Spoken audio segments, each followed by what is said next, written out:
Fala, torcida palestrina, chegando com mais um vídeo para vocês, informações, análises do Verdão.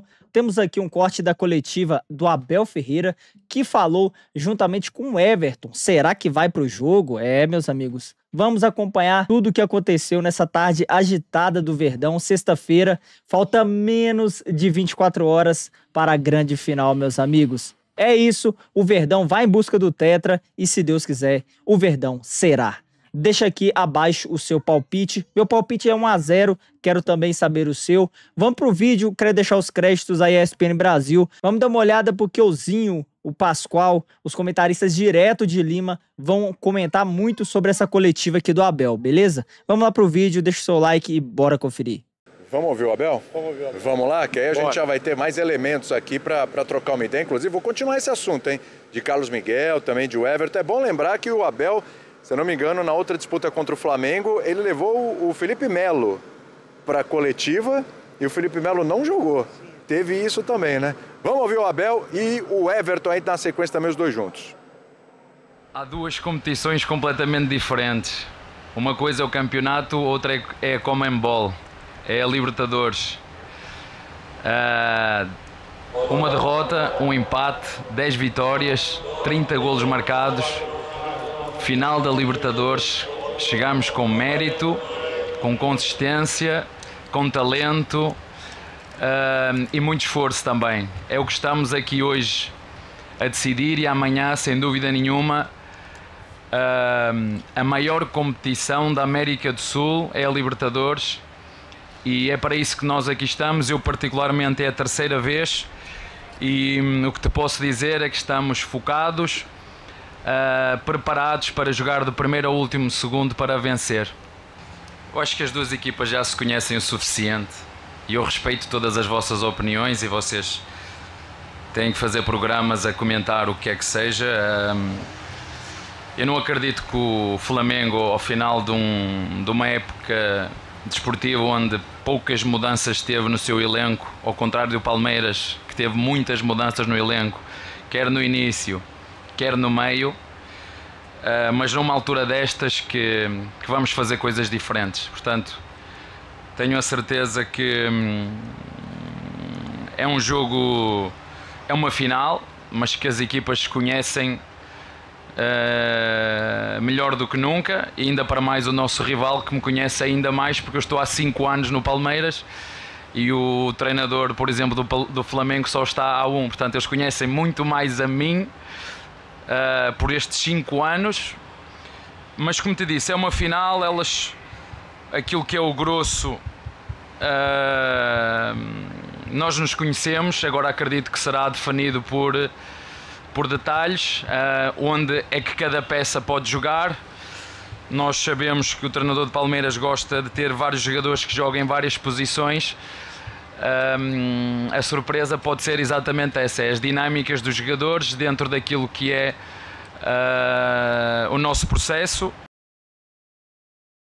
E isso sim, vocês sabem que nós temos jogadores que fazem mais que uma posição e amanhã vocês saberão durante o jogo o que é que nós podemos fazer em função do contexto do mesmo. Não é coincidências, não pode ser 3 vezes, não é coincidência, é muito trabalho, muita preparação.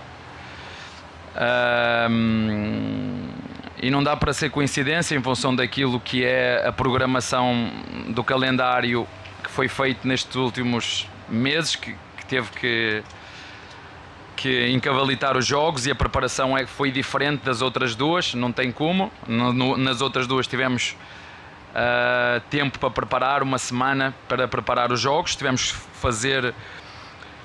tomar decisões, fazer a nossa escolha, como te disse. Não dá, em função daquilo que foi o jogo que tivemos terça-feira, de metê-los na salinha, de fazer tudo aquilo que tu viste no livro. Eu acho que o livro acaba por ser algo para as pessoas que gostam e são curiosas, e foi para isso que eu fiz o livro, não só pela parte solidária que ele tem, mas para os curiosos do futebol entenderem o que é que faz um treinador no seu dia-a-dia. Portanto, cada uma delas foi num contexto diferente. A única coincidência é o trabalho, o sacrifício, o esforço que tivemos que fazer para chegar até à final. E como te disse, sou muito grato. Em 5 anos, eu, como treinador do Palmeiras, poder estar 3 vezes na final da Libertadores, chegar a uma à meia-final e a outra nas quartas de final, não podia estar mais orgulhoso e contente por aquilo que temos feito enquanto grupo, enquanto clube, e é isso que queremos fazer amanhã. É aproveitar, desfrutar, mas mais que tudo fazer aquilo que sabemos, jogar e competir, e jogar de primeiro a último segundo para ganhar. É isso que nós queremos fazer amanhã. Sobre a minha presença, o chefe aqui é quem sabe. O que eu sei é que não só eu, mas como todos os meus companheiros, estamos nos preparando muito bem, fazendo o que é preciso ser feito todos os dias para que o nosso objetivo seja alcançado. Que o nosso objetivo aqui, desde quando começou o campeonato, e o Mister falou muito bem, a gente chegou aqui por méritos, por competência, porque fizemos muito esforço e sacrifício para chegar até aqui. Então acho que mais do que tudo isso é que a gente possa encerrar da melhor forma possível, que é conquistando mais uma taça. Esse é o nosso grande objetivo.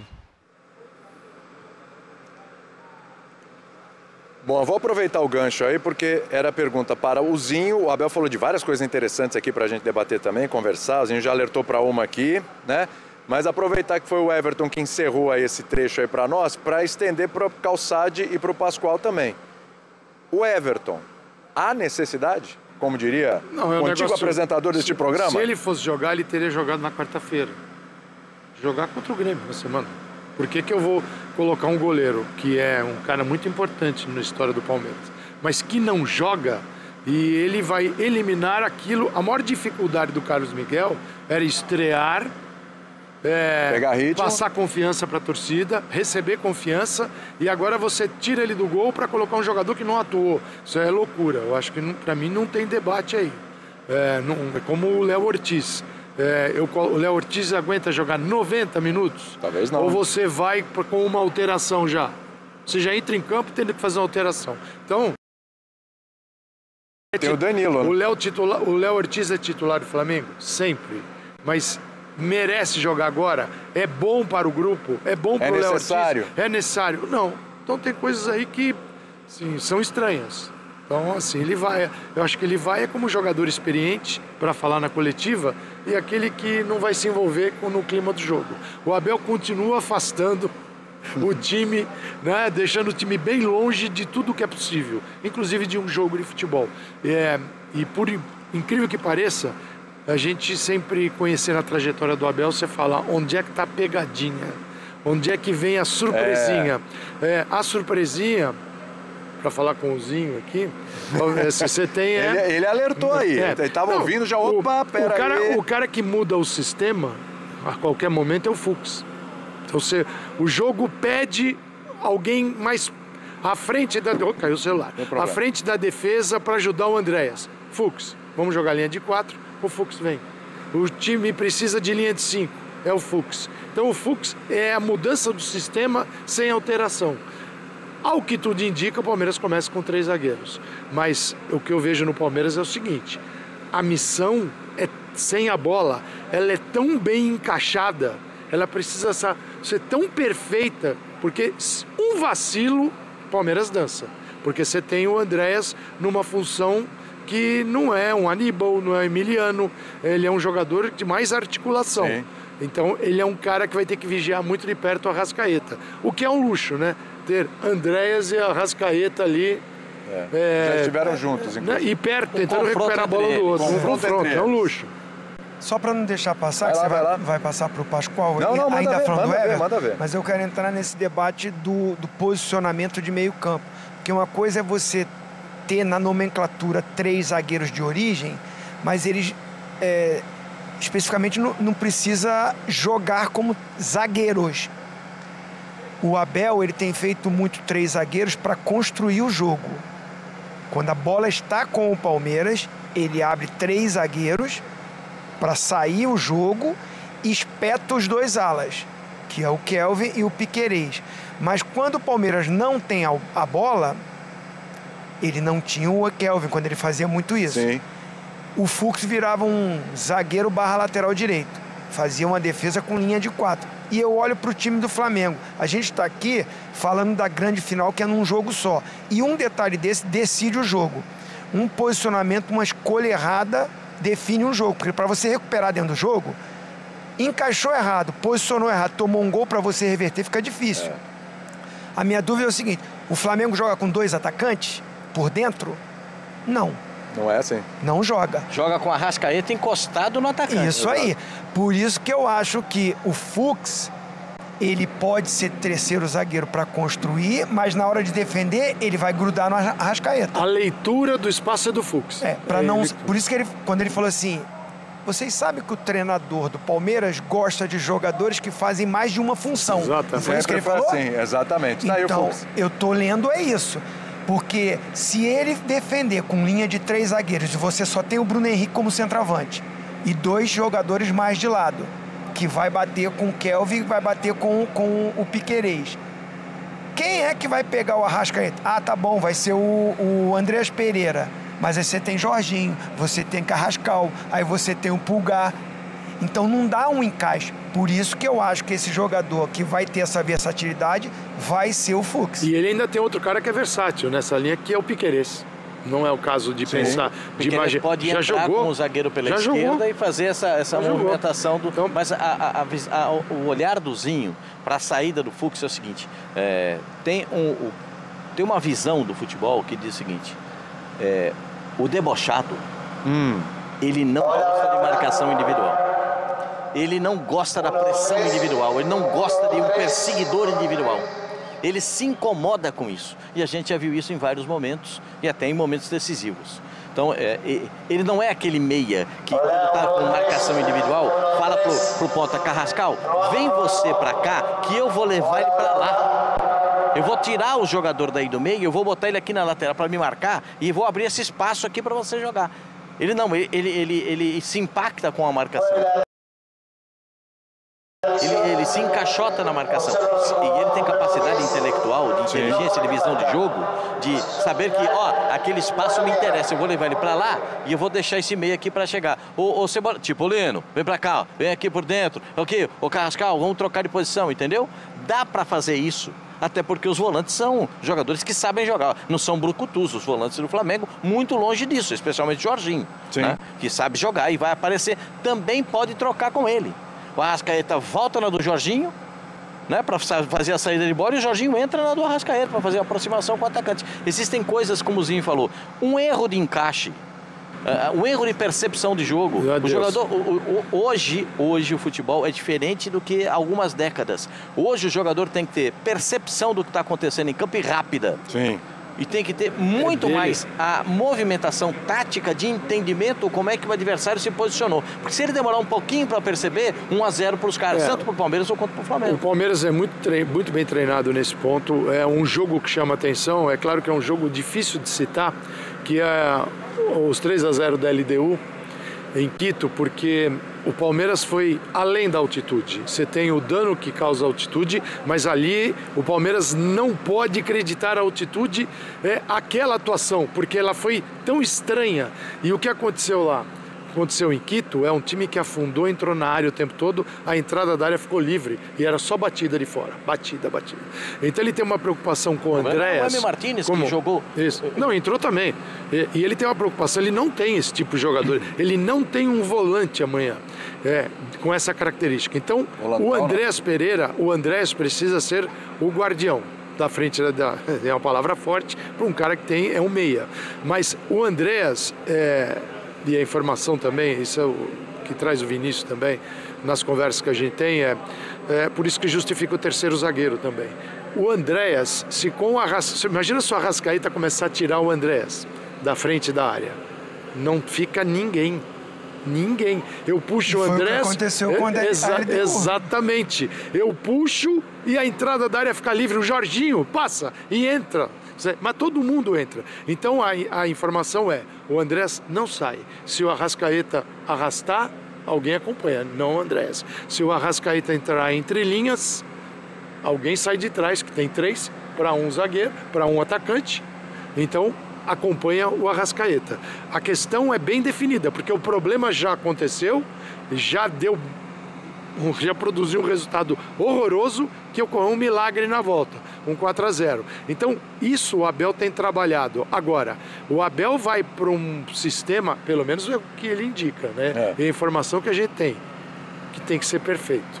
Se for perfeito, o Flamengo também vai ter problema, que é um Alan atacando as costas de uma defesa que joga alta, fazendo uma diagonal, nem sempre o Alan aberto, porque você tem o Kelvin no corredor direito, Piquerez na esquerda, você tem o Vitor Roque, que é um cara que ataca, que a linha defensiva, era melhor ter o Léo Ortiz em ótimas condições físicas para acompanhar, porém o Léo Ortiz nessa situação que ele se encontra, para acompanhar o Vitor Roque, quanto tempo ele aguenta? Será que ele está na melhor? É difícil. E aí é o Danilo, que não é o jogador mais rápido da linha do Flamengo. Então o Abel está olhando para o adversário e para o time dele. E o mesmo está fazendo o Felipe Luiz, que a gente deve ouvir. Agora, vamos ouvir daqui a pouquinho. Agora, nessa característica aqui, Zinho, o que o povo do Palmeiras lá, a torcida está querendo, vai ser difícil. Sai um gol do Andrés Pereira, hein? Porque o Andrés fica aí.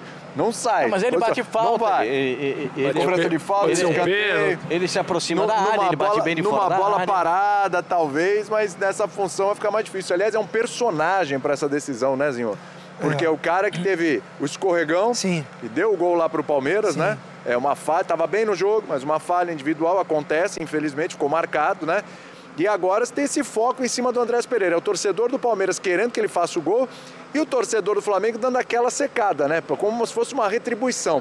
Você que jogou bola, como lidar com essa situação, a cabeça do Andrés Pereira aí? Eu acho que ele está muito bem, né? Porque ele se encaixou nesse sistema de jogo do Abel e eu coloco assim que é uma peça fundamental dentro do jogo do Palmeiras hoje. Eu tinha até algumas dúvidas com o Andrés Pereira quando ele jogava como um meia mais adiantado. Não acho ele com um jogador de velocidade, ele não é um jogador com tanta dinâmica, mas quando ele vem enxergando o jogo, ele vem de frente, ele olha o jogo, ele tem um passe muito bom, ele bate de fora da área, como o Pascoal falou, ele tem uma leitura tática boa, acho que são os anos de Europa também dele, toda a lapidação foi moldado ali também, e eu acho que independente se ele vai fazer gol ou não, mas eu acho que passa muito por ele o jogo do Palmeiras. O Flamengo, olhando isso, o Felipe Luiz, não deixando ele organizar o jogo do Palmeiras, a gente fala muito do Arrascaeta. Sim. Mas do lado do Palmeiras, eu acho que... Porque assim, o Vitor Roque e o Flaco Lopes são o momento final lá. Esse já tem que estar de olho mesmo. Mas ele é o construtor, ele é o organizador. Ele bem no jogo, acertando os passes, ditando o ritmo, é um Palmeiras que tem mais posse, que tem mais jogo. A qualidade da saída é o que vai ditar o que vai acontecer lá na frente. Mas aí é que por isso que o Palmeiras coloca 3 jogadores com essa perspectiva. Você tem um volante, o Andréas, com uma saída de bola perfeita. E o Veiga... Presta atenção, ele enxerga tão bem o jogo que ele pode botar essa bola entre o Danilo e o lateral para a chegada do Tigrinho. O Alan, entendeu? O Alan, que é o jogador que põe a bola no chão e sai correndo para cima do adversário, tem drible, tem presença de área, bate no gol, a canhotinha dele é muito boa. E tem um jogador que pensa o jogo, Rafael Veiga. Aí o Veiga pode... Porque tem hora que decisão, o Zinho jogou muitas decisões, jogou decisão de Libertadores da América, jogou decisão de Copa do Mundo. Tem uma hora que tem um... Pera um pouquinho, deixa eu pisar aqui um pouquinho a bola, porque isso aqui tá difícil. Dá uma acalmada. Não, tem que ter esse jogador. Tem que ter uma enceradeira. Mas uma enceradeira boa. Aquela enceradeira que dá lustro. Aquela que dá lustro. Pra quem não entende, é uma enceradeira. Mas você deixou quicando pra mim, então eu tive que chutar, né? Assim, só a gente explicar. É esse jogador que segura a bola, que gira de um lado, que gira do outro, que faz o time respirar. Um jogadorzinho. É isso aí. Prende a bola, de vez em quando precisa dar prender a bola um pouquinho. Para um pouquinho, gente. Deixa eu segurar um pouco isso aqui. Passa ali, calma. A pausa faz parte. Também. O problema eu respiro. Um jogo que não tem pausa é uma loucura e não é significado de moleza daquele time que está andando dentro de campo. Mas o Palmeiras com 2 bons passadores, e a gente está falando de um time que gosta de uma bola rápida, vertical, e tem atacantes para isso. Vai ter o Alan, vai ter o Vitor Roque, tem a chegada do Flaco Lopes. Então é um time que com esses dois, eu vejo numa primeira fase de construção, é o Andrés Pereira, com os 3 zagueiros, laterais espetados, quer dizer, eles vão empurrando o Flamengo, uma dupla de atacantes que mantém a defesa presa e a atenção dos laterais da última linha. Se você manter os 2 zagueiros presos, Palmeiras, você tem que ter um volante para sobra. Exato, e é o Pulgar, só que o Arrascaeta vai ter que trabalhar também. Porque senão não bate, a conta não bate. O Andrés. Porque é o seguinte, você vai ter um atacante, deve ser Bruno Henrique. Bruno Henrique tem uma saída com 3 para pressionar, porque é assim que joga o Felipe Luiz, e ele está correto. Então ele precisa de Felipe Luiz, do Bruno pressionando, do Cebolinha pressionando. Vai ter, eu acredito que venha Carrascal, também pressionando, e o Arrascaeta não pode simplesmente falar disto eu não participo. Então, do outro lado também, há uma imposição, se é um Palmeiras mais leve, na tentativa de ser mais rápido, o Flamengo não pode permitir. Que se permitir, a bola entra, né? No Danilo, que não tem a velocidade do Léo Ortiz. Imagina a cabeça também do treinador do Flamengo. Nossa. Tem o outro lado. Vamos falar, como é que o Felipe está pensando o jogo, com todas essas possibilidades que a gente... mas a gente está falando muito do Palmeiras, até para passar para o Mendes. Ouvimos o treinador do Palmeiras. Ouvimos o treinador. Só que eu acho que o time do Flamengo já está encaixado, já está organizado e vive um momento melhor. Neste formato que ele vai jogar. Nesse momento, vive um momento melhor. Perfeito. Por isso que a gente está comentando muito de como o Abel vai ter que fazer algo diferente para superar um time que no momento está melhor do que o dele. Senão ele já estaria jogando com esse time. Aliás, depois, não me deixa esquecer, que a gente vai ouvir o mesmo, não me deixa esquecer, eu queria te perguntar sobre o Abel nas coletivas tem falado separado muito o que é a Libertadores, o que é o brasileiro. Porque na Libertadores a gente tem X vitórias, a gente só perdeu um jogo, a gente teve uma remontada, a gente chegou na final, como se elas andassem de formas diferentes e como se o jogador mudasse uma chavinha. E aí eu quero te perguntar se é assim mesmo. Você acha, a gente tá mal. Não, aqui é outra competição, é outra conversa. Acho aqui que ninguém nesse momento lembra que tem Campeonato Brasileiro. Eu vou te perguntar isso já. Só o Plihal tá lembrando disso. É isso, torcedor do Verdão, a chave completamente virada para a grande final da Libertadores. Concordo muito com o Abel Ferreira que Libertadores, é diferente, né? Por mais que a gente acha que os jogadores têm que jogar todos os jogos iguais, mas quando é Libertadores, meus amigos, é diferente, é muito diferente. A motivação, o ânimo, cara, a Libertadores é algo meio que inexplicável, né? Então, o Verdão, nos últimos anos, tem gostado muito de Libertadores e é um ano para retomar ao topo, ser campeão novamente, para ser aí o primeiro tetra campeão, primeiro tetra brasileiro da Libertadores. É isso, meus amigos. Tivemos ali, né, na coletiva ali o Everton, mas acredito que, né, foi só para desviar ainda mais o foco de quem será titular, né? Provavelmente deverá ser mesmo o Carlos Miguel a ser o titular amanhã na grande decisão, a final da Libertadores. É isso, meus amigos, baita coletiva, baita análise dos comentaristas aqui da ESPN Brasil. Quero deixar novamente os créditos, link na descrição do vídeo. Vou ficando por aqui, a qualquer momento eu tô de volta com análise, notícia, informações do Verdão, direto lá de Lima, com os melhores cortes da mídia esportiva. Se gosta desse tipo de conteúdo, deixe seu like, se inscreva e comente aqui o seu palpite para amanhã. Meu palpite, 1-0 Verdão, Verdão campeão. Vou ficando por aqui, um forte abraço e tamo junto.